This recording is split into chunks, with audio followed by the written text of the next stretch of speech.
জাতিসংঘের পরমাণু প্রকল্প পর্যবেক্ষণ সংস্থা international atomic energy agency IAEA এর সঙ্গে সহযোগিতা চুক্তি স্থগিত করেছে ইরান। দেশটির পররাষ্ট্রমন্ত্রী সৈয়দ আব্বাস আরাকচি রোববার রাষ্ট্রায়ত্ত টেলিভিশনে সাক্ষাৎকারে এ তথ্য জানিয়েছেন।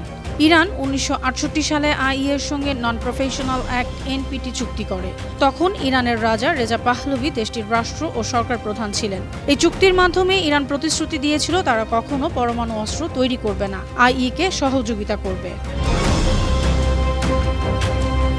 গেল জুন মাসে ইসরায়েল ও যুক্তরাষ্ট্র ইরানে হামলা করলে IAEA এর উপর ক্ষেপে ওঠে ইরান। 6 জুন IAEA জানায় ইরানের কাছে বর্তমানে 400 কেজি ইউরেনিয়াম মজুদ আছে, যার বিশুদ্ধতা 60%। বিশুদ্ধতার মান 90% উন্নীত করা গেলেই তা দিয়ে পরমাণু অস্ত্র তৈরি সম্ভব।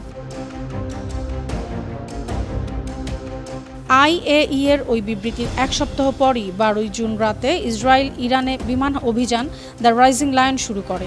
ইসরায়েলের প্রধানমন্ত্রী বেনিয়ামিন নেতানিয়াহু বলেন, জাতিসংঘের পরমাণু সংস্থার প্রতিবেদনের ভিত্তিতেই এ অভিযান চালানো হয়েছে। এ কারণে ইরান মনে করে IAEA এর চুক্তি অমান্য করেছে ইসরায়েল ও আমেরিকা।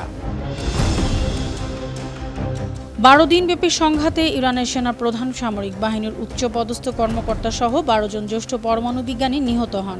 ব্যাপক ক্ষয়ক্ষতি হয় ইরানের পরমাণু স্থাপনাগুলোরও। তবে জাতিসংঘ জানিয়েছে এখনও সেই 400 কেজি ইউরেনিয়ামের কোনো হদিসই পাওয়া যায়নি।